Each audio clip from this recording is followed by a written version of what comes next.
నమస్తే, welcome to Aadya media. నేను miss వర్ణ. ప్రస్తుతం మనతో పాటు ఉన్నారు సీనియర్ జర్నలిస్ట్, సినీ పరిశోధకులు ఇమ్మంది రామారావు గారు. నమస్తే అండి రామారావు గారు. నమస్తే అమ్మా. రామారావు గారు, ఇలియానా గారు ఎక్కడున్నారో ఏం చేస్తున్నారో ప్రస్తుతానికి ఎవరికి తెలియదు. ఓకే, తన లైఫ్ ఏదో తను బ్రతుకుతున్నారని అనుకునే టైంలో కొన్ని సంచలనమైన వ్యాఖ్యలు చేసి తెర మీద కనిపిస్తున్నారు. సోషల్ మీడియాలో ట్రోల్ అవుతున్నారు. ఏంటా వ్యాఖ్యలు, ఎందుకు అలా చేశారు? ఏమిటా అలా వ్యాఖ్యలు అంటే, ఇప్పుడు ఇలియానా ప్రెగ్నెంట్. భర్త ఎవరంటే భర్త ఎవరు లేరు. భర్త ఎవరు లేకుండా ప్రెగ్నెంట్ అయితే తప్పే ఉంది. పెళ్ళైందిగా అమ్మాయికి. లేదు, భర్త లేడు. పెళ్లి చేసుకుని సెటిల్ అయింది అన్నారు కదా. పెళ్లి చేసింది కానీ మొగుడు లేడు. అంటే పెళ్ళి కాదు, సహజీవనం చేసింది. ఇప్పుడు ఈరోజు మనకు వార్తల్లో ఏంటంటే, భర్త లేకుండా ప్రెగ్నెంట్ అయితే తప్పేంది. అది ఆ ప్రశ్న సమాధానం చెప్పండి. నన్ను అడుగుతున్నారా మీరు? భర్త లేకుండా ప్రెగ్నెంట్ అయితే తప్పే ఉందనేటువంటి ఆ ఉద్దేశంతో ఆవిడ చాలా ఇదే.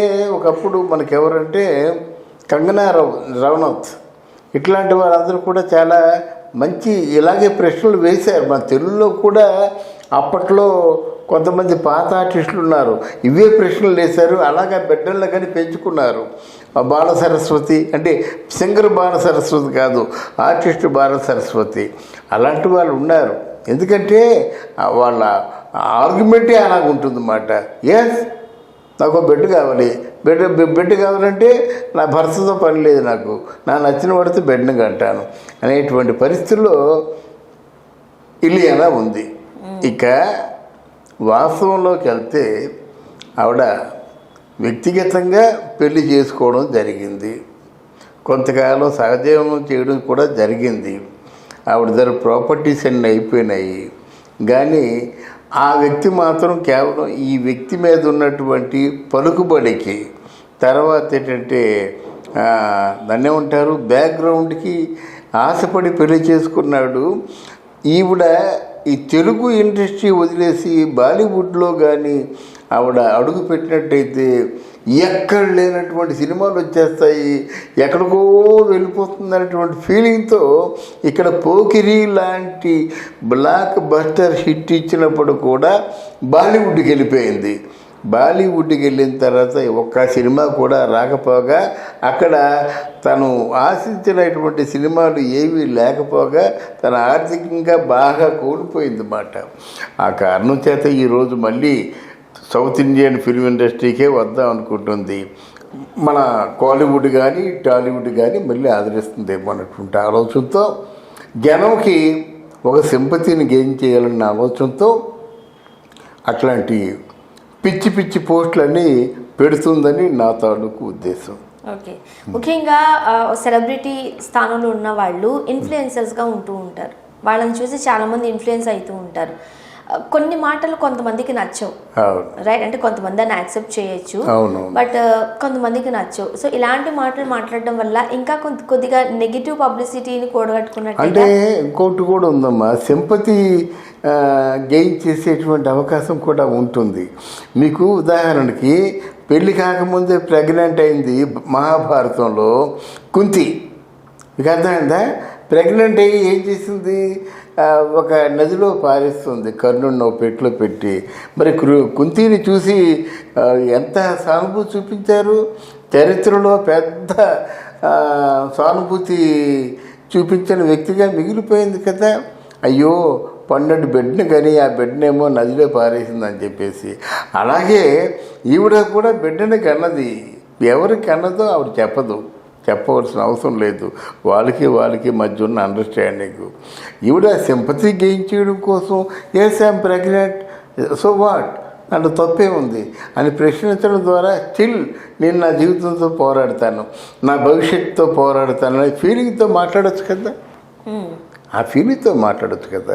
అందువల్ల అదే అనుకుంటున్నాను అన్నమాట. ఇలియానా మాత్రం నిజంగా ఇక్కడ తెలుగు ఫీల్డ్లో ఉన్నట్టయితే ఈ పాటికి ఎక్కడుండేదో అనుష్కతో ఈక్వల్గా ఉండేదండి. అనుష్క ఈ ఇలియానా ఇంచుమించు ఒకేసారి వచ్చారు.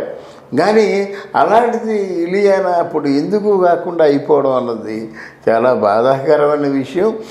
మనకి తమిళనాడు ఎలాగున్నా బాలీవుడ్ ఎలాగున్నా తెలుగులోనైనా సరే ఆవిడకి మంచి భవిష్యత్తు ఉంటే బాగుంటుందని మనం కోరుకుందాం. ముఖ్యంగా ఇలియానా అంటే ఒక టైంలో టాలీవుడ్ని ఒక ఊపేరా మరి కదా.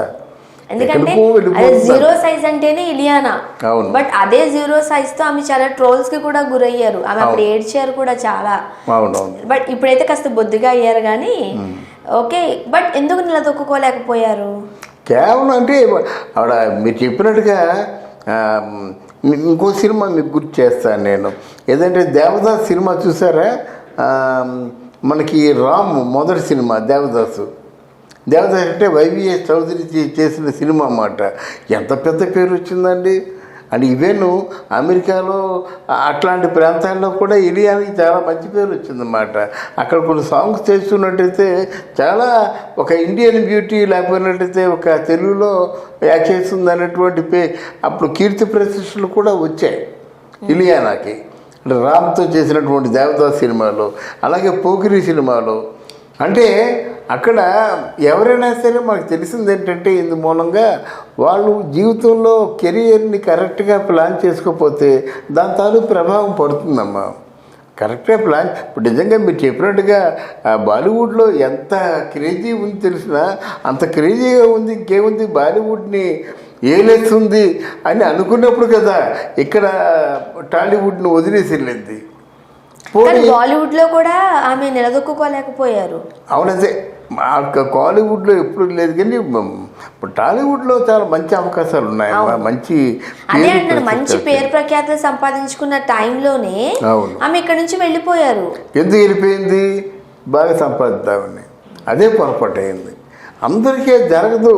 మీ సంపాదన అన్నది వాంటెడ్గా మీరు పెట్టుకున్నట్టయితే అది రివర్సే కొడుతుంది, కానీ మీకు అది డెఫినెట్గా అది మీకు వర్కౌట్ అవుతామా. అది కొద్దిమందికి ఎవరో శ్రీదేవి లాంటి వాళ్ళు, ఇట్లాంటి బ్యాహ్మణి లాంటి వాళ్ళు, ఇట్లాంటి కొద్ది మందికి వర్కౌట్ అవుతుంది.